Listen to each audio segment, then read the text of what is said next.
दोस्तों नमस्कार, मैं हूं नरेंद्र सिंह और इस वक्त हम हैं सोनीपत ककरोई चौक पर। जैसा कि आप सभी को पता है कि हमारे हरियाणा में फर्जी रजिस्ट्रियों का जो मामला लगातार तूल पकड़े हुए था, वो मामला अभी भी रुकने का नाम नहीं ले रहा है। अभी आज फिर हमारे पास एक और शिकायत आई है सोनीपत ककरोई चौक से। जो दुकान के मालिक हैं, उनकी शिकायत है कि उन्होंने 25 साल पहले दुकान को खरीदा था पैसे देकर और 15 साल उससे पहले वो उसी दुकान में किराए पर बैठे हुए थे। लेकिन मकान मालिक ने फर्जी रजिस्ट्री कराकर उस मामले को इतना बढ़ावा दिया कि किसी और को बेचकर और उनके साथ जबरदस्ती करवाने की कोशिश की है। अब चलिए एक बार बात करते हैं कि जो दुकान के मालिक हैं वो इस मामले में क्या कहते हैं। नमस्कार जी। नमस्कार जी। क्या नाम है आपका? मेरा नाम अर्जुन है जी। तो अर्जुन जी, क्या मामला था, एक बार पूरा बताइए जरा। मैं अर्जुन देव ककरोई चौक पे एक साइकिल की दुकान करता हूँ, जो कि 40 साल से मैं इस दुकान पर पहले किराए पे था। उसके बाद 96 में मैंने ये मॉल ले ली थी। उसके बाद मैं स्टाम्प लिखवा कर ये खरीद ली थी और जो उस टाइम का मालिक था वो गुजर चुका है। उसकी घरवाली ने रजिस्ट्री करवा कर दूसरे को बेच दी है, जो गरीब ब्राह्मण का है। अब मेरे को वो धमकी देकर ये खाली करवाना चाह रहा है दुकान को, जो कि मुझे इस बात का बहुत ही प्रेशर डाला जा रहा है कि ये दुकान मैंने खरीद ली है और इसको खाली कर दे। तो आपको ये कैसे पता लगा कि भाई ये दुकान आपके नाम से किसी और को भी बिक चुकी है? उसका पता बबलू चूड़ी वाले से लगा है। बबलू चूड़ी वाला मेरी दुकान से 10 दुकान बाद में खोले हुए है दुकान को, और वो शरारतबाजी है और गुंडा टाइप है वो। तो क्या जो प्रॉपर्टी टैक्स, जो नगर निगम में प्रॉपर्टी टैक्स भरा जाता है, क्या वो नगर निगम में प्रॉपर्टी टैक्स आपने अभी तक भरा है? जो बिजली के बिल हैं, क्या वो आपके नाम है? बिल्कुल मेरे नाम है। हाउस टैक्स मेरे नाम है, बिजली के बिल मेरे नाम है। इन्होंने हाउस टैक्स अपने नाम करवा कर और रसीद बनवा ली है। तो ये आप कितने साल से जो है ये प्रॉपर्टी टैक्स जो है ये भर रहे हैं, और बिजली बिल कितने साल से भर रहे हैं? मुझे 20 साल हो चुके हैं बिजली बिल भरते हुए और हाउस टैक्स भरते हुए। तो पिछले 20 साल से जब ये आप प्रॉपर्टी टैक्स भर रहे हैं, तो उसके बाद भी आपकी रजिस्ट्री जो है वो किसी और के नाम कर दी गई? हाँ जी, जी हाँ, मेरी रजिस्ट्री किसी और के नाम कर दी गई है। तो आपने पहले अपनी रजिस्ट्री नहीं करवाई थी दुकान की? पहले स्टाम्प लिखे जाया करते थे। हाँ। स्टाम्प लिखवा रखा है मैंने। तो जो दुकान के जो मालिक थे वो क्या अभी जिंदा है या वो गुजर चुके हैं जो पहले थे? उसका घरवाला तो गुजर गया है, लेकिन लेडीज जिंदी है। उसने ये सारी शरारतबाजी करी है।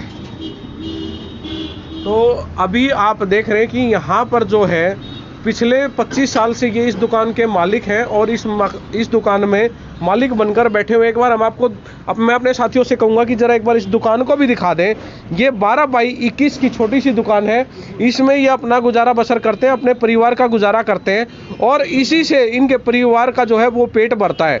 और जब एक छोटी सी दुकान किसी परिवार का पालन पोषण करती है और जब वो उसके हाथ से छीनने का एक डर 25 साल के बाद डर उसके मन में जब पैदा हो जाता है, तो इंसान के मन में क्या कुछ घटनाएं जो चलती हैं वो एक मतलब सोचने लायक बात है। और अब आगे इस मामले में ये देखना होगा कि आखिर हमारा जो सोनीपत का जो प्रशासन है वो इस मामले में क्या कार्रवाई करता है। तो एक बार हमारे साथ विमल जी भी हैं, एक बार हम उनसे भी बात करेंगे। सर, आप क्या कहेंगे इस मामले में?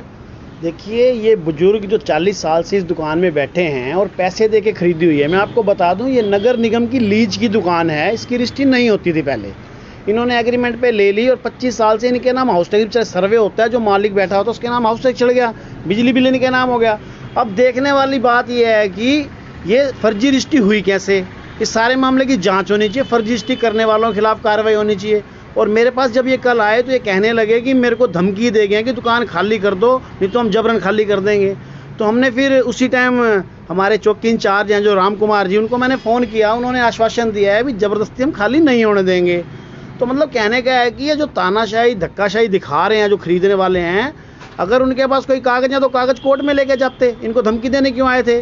और जब 25 साल पहले एग्रीमेंट लेकर पैसे दे के दुकान खरीदी हुई है, मतलब इस सारे मामले में एक तो क्रिमिनल केस बन रहा है, दूसरा डीसी साहब से मैं रिक्वेस्ट करूँगा इसकी जांच करें कि ये रजिस्ट्री हुई कैसे, किसके कहने से हुई, कैसे हुई, सारे मामले की तय तक जांच होनी चाहिए। और ये जो गरीब आदमी दुकानदार हैं, इनकी रोटी ना छीनी जाए। जिला उद्योग व्यापार मंडल इसका कड़ा विरोध करता है। यदि इस दुकान के कब्जा करने में ज़बरदस्ती हुई, धक्काशाही हुई, तो जिला उद्योग व्यापार मंडल शांत नहीं बैठेगा इस मामले को और पूरा आंदोलन करेगा। तो सर इसमें कहीं ना कहीं आपको नगर निगम या फिर हमारे जो अगर हम बात करें तहसीलदार, उनकी भी संलिप्तता कहीं नजर आ रही है? देखिए जांच का विषय वही मैं कह रहा हूँ, आखिर ये फर्जी रजिस्ट्री हुई कैसे, नगर निगम की लीज की दुकान की रजिस्ट्री हुई कैसे, बहुत बड़ा विषय है ये। अगर फर्जी रजिस्ट्री हुई है तो उसकी जांच होनी चाहिए, करने कराने वालों के खिलाफ कार्रवाई होनी चाहिए।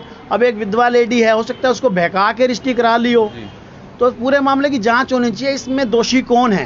तो इस मामले में आपको भी पता कि हरियाणा में जो फर्जी रजिस्ट्रियों का जो दौर पीछे चला है, उस मामले में कई अधिकारी लपेटे में भी आ चुके हैं, लेकिन उसके बाद भी इस तरह के मामले जो सामने आ रहे हैं, इसमें कहीं ना कहीं जो हमारे प्रशासन है उसकी जो डील है वो साफ साफ नजर आ रही है। से पहले हमने सुना होता था भाई फर्जी रजिस्ट्री होगी, उसने करा ली, बहुत सारे मामले हमारे संज्ञान में आए थे। लेकिन ये तो अजीब मामला है ना, 25 साल पहले जिस आदमी ने दुकान खरीद रखी है और कब्जे पे है, उसकी भी रजिस्ट्री कर दी, कमाल देखो आप, और नगर निगम में नाम भी चढ़ा दिया गया है। तो मतलब इस सारे मामले की मैं कहता हूँ तय तक जांच होनी चाहिए, जो भी दोषियों से कड़ी कार्रवाई होनी चाहिए, और हम ये दुकान खाली करने को, धक्काशाही करने को, तानाशाही को बर्दाश्त नहीं करेंगे। हम पूरा आंदोलन करेंगे, उस दुकान के मालिक जो गरीब हैं, बुजुर्ग हैं, उनकी पूरी मदद करेंगे। तो सर आपके परिवार में कितने मेंबर हैं? मेरे परिवार में 16 मेंबर हैं। तो आप देख सकते हैं कि एक 16 मेंबरों का जो परिवार, 16 व्यक्तियों का जो परिवार है, वो इस दुकान से गुजारा बसर करता है।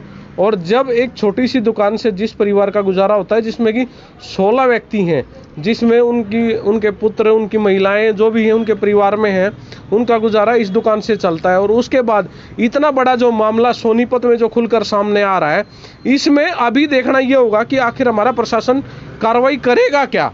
ये तो मामला एक था फर्जी रजिस्ट्री का कि नगर निगम ने धोखे से की या किसने करवाई, ये तो मामला एक देखने लायक है ही। लेकिन हम एक बार फिर बात करेंगे। तो सर एक चीज़ और पूछना चाहेंगे कि आपके परिवार के जो मेंबर हैं, क्या सबको पता चल चुका है इस मामले में? जी हाँ। तो अभी आप कैसा महसूस कर रहे हैं इस बारे में? मैं तो बहुत ही घबराहट महसूस कर रहा हूँ, और मैं कुछ भी सोचने विचार करने में बिल्कुल असमर्थ हो रहा हूँ। जी हाँ, बिल्कुल सही बात है कि कहीं ना कहीं इतना बड़ा मामला जब एक बुजुर्ग के सामने आकर खड़ा हो जाता है, तो उसकी सोचने समझने की जो शक्ति है वो बिल्कुल एक तरफा खड़ी हो जाती है। अब एक बार हम अपने सोनीपत के जिला उपायुक्त हमारे डीसी साहब श्यामलाल पुनिया जी से विनती करते हैं कि इन बुजुर्ग की तरफ देखें और इस मामले की पूरी तह तक जाएं, और कहीं ना कहीं जो सरकारी अधिकारी इस मामले में संलिप्त हैं उनके ऊपर कड़ी से कड़ी एक बार कार्रवाई की जाए। धन्यवाद, फिर मिलते हैं। जय